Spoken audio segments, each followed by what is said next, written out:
दोस्तों, क्या आपको मालूम है कि एक ऐसी कौम भी गुजरी है जिस पर अल्लाह ताला ने अपना बहुत ही दर्दनाक अजाब नाजिल फरमाया और इस कौम के तमाम लोगों को बंदर बना दिया गया। आखिर वो कौन सा ऐसा गुनाह था जिसकी वजह से अल्लाह ताला ने इन पर इतना अजाब नाजिल फरमाया? बंदर बनने के बाद वो लोग कितनी देर तक जिंदा रहे, फिर इन्हें किस कदर दर्दनाक मौत आई, और जब वो बंदर बना दिए गए तो अपने अजीज़ों को देखकर इनसे क्या कहते थे, और क्या आज के दौर में पाए जाने वाले बंदर इसी कौम की नस्ल में से हैं? इन तमाम सवालात के जवाब हम कुरान और हदीस की रोशनी में आज की इस वीडियो में आपको बताएंगे।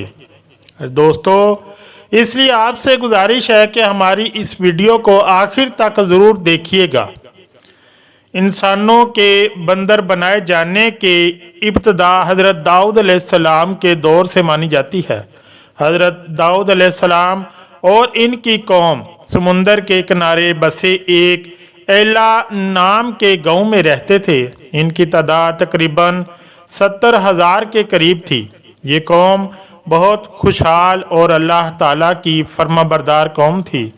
अल्लाह रब्बुल आलमीन ने इन्हें बेशुमार नेमतों से नवाज रखा था। चारों तरफ सब्ज़ बाग थे, हरियाली और हरियाली ही थी, और अल्लाह ताला की बेपनाह रहमतें इन पर बरस रही थीं। लोग आपस में कहते, अल्लाह का हम पर कितना बड़ा करम है, हमारी कौम कितनी खुश नसीब है, क्योंकि ये कौम समुंदर के किनारे रहती थी। इसलिए अल्लाह रब्बुल आलमीन ने इन पर यह ख़ास करम फरमाया था कि समुंदर के किनारे बेहिसाब मछलियाँ आती थी। ये लोग मछलियों का शिकार करते, इनका कारोबार करते और सुकून की ज़िंदगी गुजारते थे। लेकिन दोस्तों, जब दौलत और खुशहाली हद से बढ़ने लगी तो दिलों में आहिस्ता आहिस्ता गफलत घर करने लगी। नेमतें बढ़ी मगर शुक्र कम होता चला गया। कुछ लोग आपस में कहने लगे, अब हमें किसी चीज़ की कोई कमी नहीं रही, हम अपने दम पर सब कुछ हासिल कर सकते हैं, हमें किसी की ज़रूरत नहीं। और यहीं से अल्लाह ताला की नाफरमानी का दरवाज़ा खुल गया। यहीं से आजमाइश की शुरुआत हुई, और वो आजमाइश आगे चलकर एक बहुत बड़े अजाब का सबब बनी। फिर एक दिन अल्लाह रब्बुल आलमीन ने इस कौम को आजमाने का फ़ैसला किया। अल्लाह रब्बुल आलमीन ने हज़रत दाऊद अलैहिस्सलाम पर वही नाज़िल फरमाई और हुक्म दिया कि अपनी कौम से कह दो कि हफ्ते के दिन मछलियों का शिकार बिल्कुल ना करें। हज़रत दाऊद अलैहिस्सलाम ने अपनी कौम के लोगों को इकट्ठा किया और साफ तौर पर फरमाया, ये अल्लाह ताला का हुक्म है, हफ्ते वाले दिन मछली का शिकार करना हराम है। जब लोगों ने ये बात सुनी तो पूरी कौम परेशान हो गई। लोग आपस में कहने लगे, यही तो वो दिन होता है जब सबसे ज़्यादा मछलियाँ आती हैं। अगर इस दिन शिकार बंद कर दिया गया तो हमारा गुजारा कैसे चलेगा, क्योंकि हफ्ते का दिन ही ऐसा होता था कि मछलियाँ खुद बेहद किनारे के करीब आ जाती थी। बाकी दिनों में मछलियाँ कम नज़र आती थीं। कुछ समझदार लोगों ने कहा, ये अल्लाह ताला की आजमाइश है, हमें सब्र करना चाहिए और अल्लाह के हुक्म पर चलना चाहिए। लेकिन ज़्यादातर लोग बेचैन हो गए, इनके दिलों में लालच पैदा हो गया। इसी दौरान शैतान ने इनके दिलों में वसवसे डाल दिए।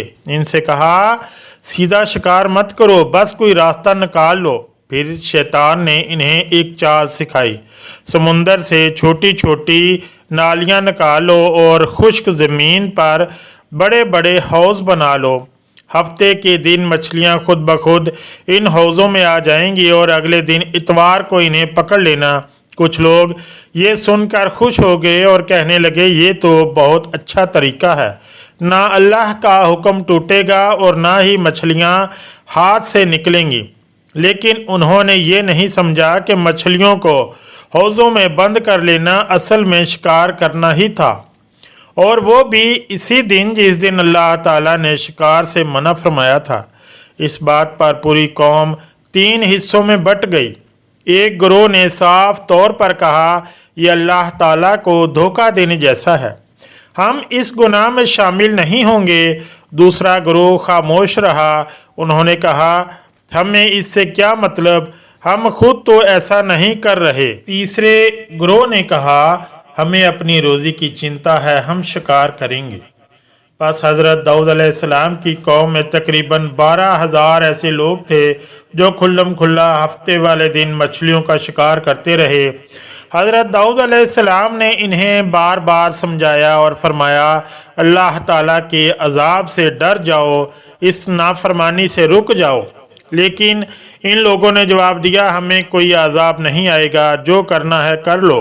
आखिरकार नेक और फरमाबरदार लोगों ने अपने आप को नाफरमानियों से अलग कर लिया और इनके दरमियान एक दीवार बना ली।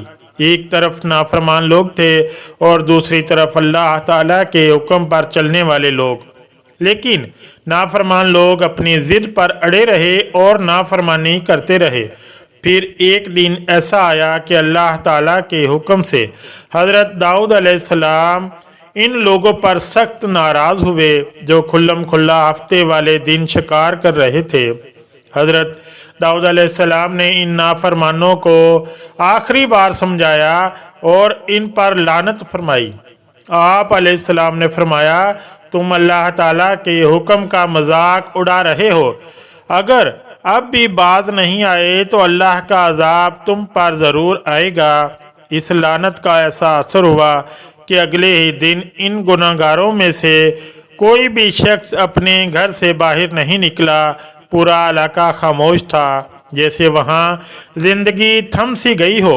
कुछ लोग आपस में कहने लगे, आज वो लोग नज़र क्यों नहीं आ रहे, कहीं कोई बड़ी बात तो नहीं हो गई। ये देखकर कुछ लोग इनकी दीवारों पर चढ़ गए ताकि ये जान सके कि अंदर इनका क्या हाल है। जैसे ही उन्होंने अंदर झांक कर देखा तो इनके पांव तले ज़मीन खिसक गई। वो सारे नाफरमान लोग इंसानों की शक्ल में नहीं थे बल्कि बंदरों की सूरत में बदल चुके थे।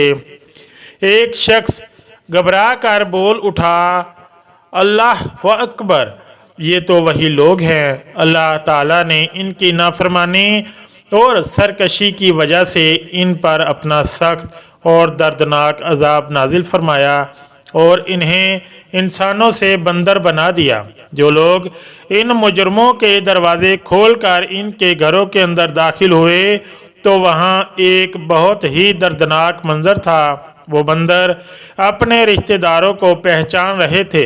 वो इनके पास आते, इनके कपड़ों को सूंघते और ज़ोर ज़ोर से रोते। एक बंदर अपनी माँ के कदमों में गिर पड़ा, मानो इनसे कुछ कहना चाहता हो, लेकिन अफसोस अल्लाह ताला का अजाब ऐसा था कि वो बोलने की ताकत खो चुके थे।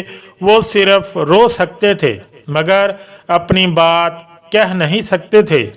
एक शख्स ये मंजर देख कर रोते हुए बोला, काश ये लोग वक्त रहते समझ जाते। अल्लाह ताला के इस अजाब में बंदर बनाए गए लोगों की तादाद तकरीबन 12,000 के करीब थी।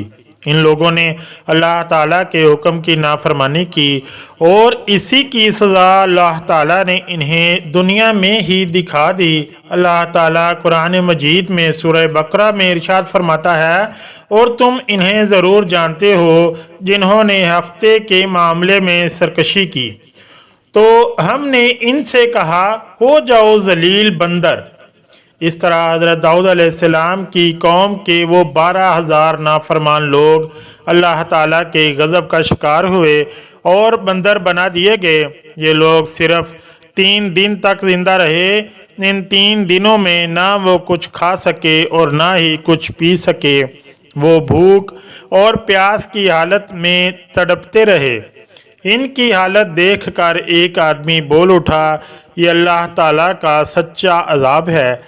3 ही दिनों के अंदर वो सब के सब हलाक हो गए।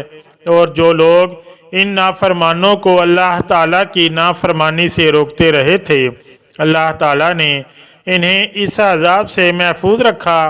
साथ ही जो लोग शिकार को दिल से बुरा समझते थे और खामोश रहे, دوستو اب یہاں یہ سوال یاد رہے کہ اللہ تعالیٰ نے انہیں بھی اس عذاب سے سلامت رکھا۔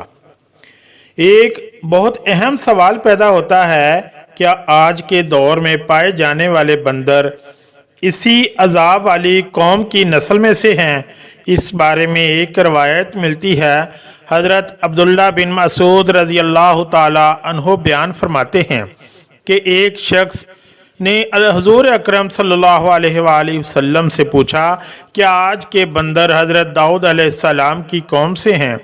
تو رسول اللہ صلی اللہ علیہ وسلم نے فرمایا، اللہ تعالیٰ جب کسی قوم پر عذاب نازل کرتا ہے یا ان کی شکلوں کو بدل دیتا ہے تو وہ عذاب صرف انہی لوگوں تک رہتا ہے، پھر اللہ تعالیٰ ان لوگوں کو پوری طرح ہلاک کر دیتا ہے اور ان کے آگے کوئی نسل نہیں چلتی۔ اس لیے یہ سمجھنا غلط ہے کہ آج کے دور میں پائے جانے والے بندروں میں اس عذاب والی قوم کی کوئی نسل موجود ہے۔ حقیقت یہ ہے کہ وہ لوگ صرف 3 دن تک زندہ رہے اور اس کے بعد اللہ تعالیٰ نے انہیں اس دنیا سے پوری طرح مٹا دیا۔ ایک دن رسول پاک صلی اللہ علیہ وآلہ وسلم مسجد نبوی میں ایک خاص ذمہ داری کے تحت موجود تھے۔ اس وقت آپ صلی اللہ علیہ وسلم نماز کی ادائیگی میں مشغول تھے۔ جب آپ صلی اللہ علیہ وسلم سجدے میں گئے تب نہ جانے کہاں سے ننھے حسین رضی اللہ تعالی عنہ دوڑتے ہوئے آئے اور محبت میں رسول پاک صلی اللہ علیہ وسلم کی مبارک گردن پر چڑھ کر بیٹھ گئے۔ حضور صلی اللہ علیہ وسلم کے سر مبارک پر اس وقت لہراتی ہوئی بابری زلفیں تھیں۔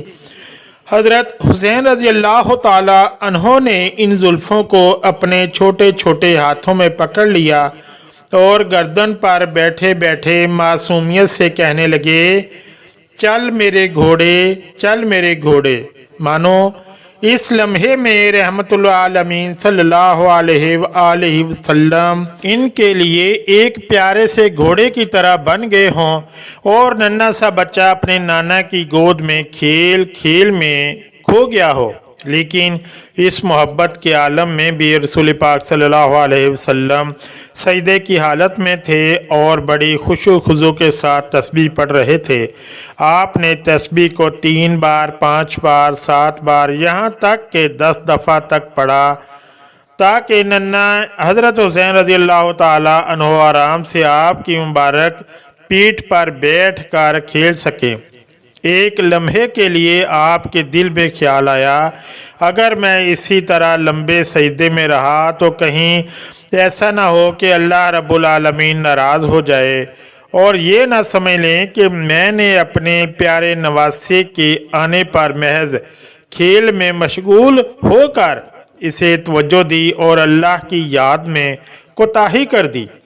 جب یہ سوچ ان کے ذہن میں آئی کہ اب شاید سجدے سے سر اٹھا لینا چاہیے، اس وقت اللہ رب العالمین کی طرف سے پکار آئی، اے میرے حبیب، حسین نے آپ کو گھوڑا بنایا ہے، وہ آپ کی پیٹھ پر بیٹھا ہوا ہے۔ جب تک حسین آپ کی پیٹھ پر موجود ہے آپ سجدے کی حالت میں ہی رہیے۔ یہ اشارہ ملتے ہی رسول پاک صلی اللہ علیہ وسلم اسی طرح سجدے میں رہے، اپنی عبادت بھی جاری رکھی اور اپنے نواسے حضرت حسین رضی اللہ تعالی عنہ کی محبت کا بھی پورا حق ادا کیا۔ سبحان اللہ۔ ایک روایت میں آتا ہے کہ ایک بار رسول پاک صلی اللہ علیہ وسلم اپنے پیارے نواسے حضرت حسین رضی اللہ تعالی عنہ کے ساتھ کھیل رہے تھے۔ اسی دوران ننھے حسین رضی اللہ تعالی عنہ نے معصومیت سے عرض کیا، اے میرے پیارے نانا، آپ گھوڑا بن جائیے، میں آپ کی پیٹھ پر سوار ہو جاؤں گا۔ تو رسول پاک صلی اللہ علیہ وسلم پیار میں ڈوب کر گھوڑے کی طرح جھک گئے اور حضرت حسین رضی اللہ تعالی عنہ ان کی مبارک پیٹھ پر بیٹھ گئے۔ پھر حسین رضی اللہ تعالی عنہ نے ہنستے ہوئے فرمایا، اے میرے پیارے نانا، اب گھوڑے کی طرح آواز بھی نکالیے اور چلیے۔ تو رحمت العالمین نے کھیل کی خاطر گھوڑے جیسی آواز نکالی اور اسی انداز میں چلنا شروع کر دیا۔ ये देख कर नन्हे हुसैन हंसते खिलखिलाते और अपने नाना से लिपटते रहे। कुछ देर बाद उन्होंने फिर अर्ज़ किया, ए मेरे नाना, एक बार और घोड़े की तरह चलिए और आवाज़ निकालिए।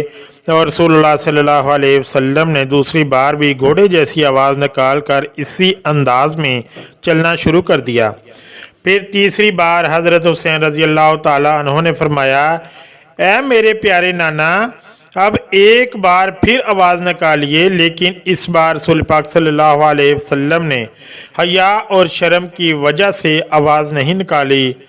आपने मन ही मन सोचा, अगर मैं फिर इसी तरह आवाज़ निकालूंगा तो लोग न जाने क्या कहेंगे, कहीं मजाक न बना लें। इसलिए आपने तीसरी बार आवाज़ ना निकाली। इसी लम्हे अल्लाह रब्बुल आलमीन के हुक्म से हज़रत जिब्राईल अलैहिस्सलाम तशरीफ़ लाए और अर्ज़ किया, या रसूलल्लाह, आपने अपने नवासे की खातिर एक बार घोड़े की आवाज़ निकाली, दूसरी बार भी निकाली, और इन दो आवाज़ों के वसीले से अल्लाह ताला ने आपकी उम्मत के आधे गुनाह माफ़ फरमा दिए। सुभान अल्लाह। और अगर आप तीसरी बार भी वही आवाज़ निकालते तो अल्लाह रब्बुल आलमीन आपकी पूरी उम्मत के तमाम उम्र भर के गुनाह माफ़ फरमा देते। सुभान अल्लाह। इस दिन ईद का मुबारक दिन था। सुबह की रौनक और ताजगी हर तरफ महसूस हो रही थी। हज़रत अली रज़ी अल्लाह ताला अन्हो फजर की नमाज अदा करके कहीं बाहर चले गए थे। घर वालों को इस बात की फ़िक्र हो रही थी कि वो कहाँ गए और अभी तक लौटे क्यों नहीं। घर के अंदर नबी पाक सल्लल्लाहु अलैहि वसल्लम की प्यारी बेटी हज़रत फ़ातिमा रज़ी अल्लाह ताला अन्हा चूल्हे पर रोटियां पका रही थीं। इनकी मुबारक ज़बान पर बस अल्लाह का ज़िक्र था। इधर आंगन में दोनों छोटे भाई हज़रत इमाम हसन और हज़रत इमाम हुसैन रज़ी अल्लाह ताला अन्हुमा अपने पुराने कपड़ों में ही खेल रहे थे। इसी दौरान मोहल्ले का एक लड़का भागता हुआ आया और हैरानी से बोला, अरे तुम दोनों ने ईद पर नए कपड़े नहीं पहने? आज तो खुशी का दिन है। सारे मोहल्ले के बच्चे नए लिबास पहनकर सज धज कर घूम रहे हैं और तुम दोनों तो रोज़ की तरह इन्हीं पुराने कपड़ों में खेल रहे हो। लेकिन इस वक्त इमाम हसन और इमाम हुसैन रज़ी अल्लाह ताला अन्हुमा इतने छोटे थे कि घर की हालत और तंगी का असल मतलब समझना इनके लिए नामुमकिन था। इन्हें ये अंदाज़ा ही नहीं था कि इनके वालिदैन किस कठिन दौर से गुज़र रहे हैं और किस सब्र शुक्र से ज़िंदगी बिता रहे हैं। घर के अंदर हज़रत फ़ातिमा रज़ी अल्लाह ताला अन्हा चूल्हे पर रोटियां बनाने में मशगूल थीं। इनकी ज़ुबान पर बस अल्लाह का ज़िक्र था और दिल में सुकून। इसी दौरान नन्हे इमाम हसन और इमाम हुसैन रज़ी अल्लाह ताला अन्हुमा बाहिर की ईद की रौनक देखकर उदास हो गए। दौड़ते हुए अंदर आए और मासूमियत भरे आंसुओं के साथ अपनी माँ की तरफ रुख करके बोले, अम्मी जान, आज तो ईद का दिन है। मोहल्ले के सारे बच्चे नए कपड़े पहनकर खुशियाँ मना रहे हैं। हमारे पास नए कपड़े क्यों नहीं हैं? बच्चों की ये मासूम इल्तिजा सुनकर हज़रत फ़ातिमा रज़ी अल्लाह ताला अन्हा का दिल अंदर ही अंदर टूट गया। इनकी आंखों में आंसू भर आए, लेकिन उन्होंने अपने नन्हे बच्चों के सामने अपने गम को जाहिर ना होने दिया। नरमी और प्यार से फरमाया, मेरे लाल, पहले तुम दोनों गुस्ल कर लो, मैं तुम्हारे लिए नए कपड़ों का इंतज़ाम करती हूँ। ये सुनते ही नन्हे इमाम हसन और इमाम हुसैन रज़ी अल्लाह ताला अन्हुमा की आंखों में खुशी चमक उठी। इनके मासूम दिलों में पूरा यकीन था कि गुस्ल के बाद इन्हें ईद के नए कपड़े ज़रूर मिलेंगे। दोनों खुशी खुशी दौड़ते हुए गुस्ल करने चले गए। इधर हज़रत फ़ातिमा रज़ी अल्लाह ताला अन्हा गहरी सोच में डूब गई। दिल ही दिल में तड़प उठी, मैं अपने बच्चों को कैसे समझाऊं, कब तक यूं तसल्ली देती रहूं, और अगर गुस्ल के बाद नए कपड़े ना मिले तो इनके मासूम दिल टूट जाएंगे। ये सोचकर इनका दिल बेचैन हो गया। इधर इमाम हसन और इमाम हुसैन रज़ी अल्लाह ताला अन्हुमा के लौटने का वक्त करीब आ चुका था। ये सोचकर हज़रत फ़ातिमा रज़ी अल्लाह ताला अन्हा झटपट उठी, वज़ू किया और अपने कमरे में जाए नमाज बिछा कर बैठ गई। फिर उन्होंने अपने दोनों हाथ उठाए और रोते हुए अपने परवरदिगार से दुआ करने लगीं, या रब्बुल आलमीन, तू तो सबसे बड़ा मेहरबान है, तू ही हर मुश्किल का हल करने वाला है। मेरी इस हालत पर रहम कर। ऐ मेरे मालिक, इस तंगी, इस बेबसी, इस वक्त की कसक पर अपनी रहमत नाजिल फरमा। मेरे बच्चों के दिलों से ईद के नए कपड़ों की वो याद मिटा दे, वो याद जो इन्हें दुख पहुंचा सकती है, वरना जब वो गुस्ल करके वापस आएंगे तो और नए कपड़े मांगेंगे तो मैं इन्हें क्या कहूँगी, मैं इन्हें कैसे तसल्ली दूंगी। ऐ मेरे रब, आज मुझे इस कठिन इम्तिहान से निजात दे। मैंने अपनी ज़िंदगी में इतना बोझ कभी महसूस नहीं किया। मेरे दिल को कोई रास्ता दिखा दे कि मैं अपने बच्चों को कैसे सुकून दे पाऊँ। रसूल पाक सल्लल्लाहु अलैहि वसल्लम की लाडली बेटी हज़रत फ़ातिमा ज़ोहरा रज़ी अल्लाह ताला अन्हा के दिल से निकली हुई ये दुआ अल्लाह के दरबार में कबूल हो गई। वो जाए नमाज पर बैठकर सजदे में थी और रो रो कर अपने रब से हम कलाम थीं। इनकी तवज्जो इतनी गहरी थी कि बाहर क्या हो रहा है इन्हें ज़रा भी खबर न थी। इसी दौरान इनके दरवाज़े पर किसी ने दस्तक दी, लेकिन हज़रत फ़ातिमा रज़ी अल्लाह ताला अन्हा अल्लाह की याद में इतनी मशगूल थीं कि इन्हें यह आवाज़ सुनाई ही ना दी। इसी वक्त अल्लाह ताला ने अपनी रहमत के सदक़े हज़रत जिब्राईल अलैहिस्सलाम को भेजा। जिब्राईल अमीन एक दर्जी के हाथ 2 जोड़े खूबसूरत कपड़े देकर फरिश्तों की सरपरस्ती में सीधे हज़रत फ़ातिमा रज़ी अल्लाह ताला अन्हा के घर पहुँचे। आखिरकार जब दस्तक दोबारा हुई तो हज़रत फ़ातिमा रज़ी अल्लाह ताला अन्हा ने सजदे से सर उठाया और दरवाज़े की तरफ गईं।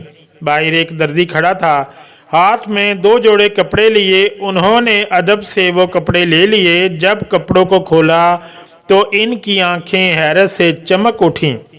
ये कोई आम कपड़े नहीं थे, ये जन्नत से आए हुए 2 जामे थे, एक लाल रंग का, दूसरा नीले रंग का। इसी लम्हे हज़रत फ़ातिमा रज़ी अल्लाह ताला अन्हा समझ गईं कि अल्लाह रब्बुल आलमीन ने इनकी दुआ कबूल फरमा ली है और अपने फरिश्ते के ज़रिए इनके बच्चों के लिए जन्नती लिबास भेज दिए हैं। ये एहसास होते ही वो फिर से सजदे में गिर पड़ी और अपने रब का शुक्र अदा करने लगीं। इधर इमाम हसन और इमाम हुसैन रज़ी अल्लाह ताला अन्हुमा नए कपड़ों की उम्मीद लेकर गुस्ल करके वापस आ गए। हज़रत फ़ातिमा रज़ी अल्लाह ताला अन्हा ने मोहब्बत के साथ अपने दोनों प्यारे बेटों को वो जन्नती कपड़े अपने हाथों से पहनाए। नए कपड़ों में दोनों भाइयों के चेहरों पर ऐसी रौनक आ गई जैसे चाँद के 2 टुकड़े चमक उठे हों। खुशी से उछलते कूदते दोनों दौड़ते हुए रसूल पाक सल्लल्लाहु अलैहि वसल्लम के कमरे में पहुँचे और मासूमियत से बोले, नाना जान देखिए हमें नए कपड़े मिल गए। जब रसूलुल्लाह सल्लल्लाहु अलैहि वसल्लम की नज़र इन कपड़ों पर पड़ी तो इनकी मुबारक आँखों से आंसू बह निकले, क्योंकि ये कपड़े सिर्फ कपड़े नहीं थे बल्कि आने वाले वक्त का इशारा कर रहे थे।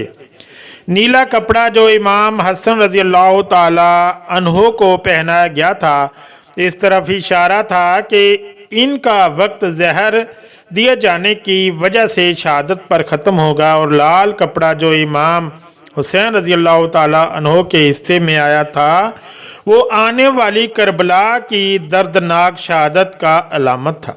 ये नन्हे बच्चों के लिए ईद की खुशी थी, लेकिन रसूल पाक सल्लल्लाहु अलैहि वसल्लम के दिल में एक गहरा छुपा हुआ दर्द भी था। चेहरे पर फिर भी मोहब्बत का नूर था और आँखों में एक अजीब सी मोहब्बत और चमक थी। दोस्तों, अगर आपको ये वीडियो पसंद आई हो तो इसे लाइक करें, अपने दोस्तों और रिश्तेदारों के साथ शेयर करें और हमारी वीडियो को आखिर तक देखने का शुक्रिया। इंशाल्लाह हम फिर मिलेंगे एक नई वीडियो के साथ। तब तक के लिए अल्लाह हाफिज़।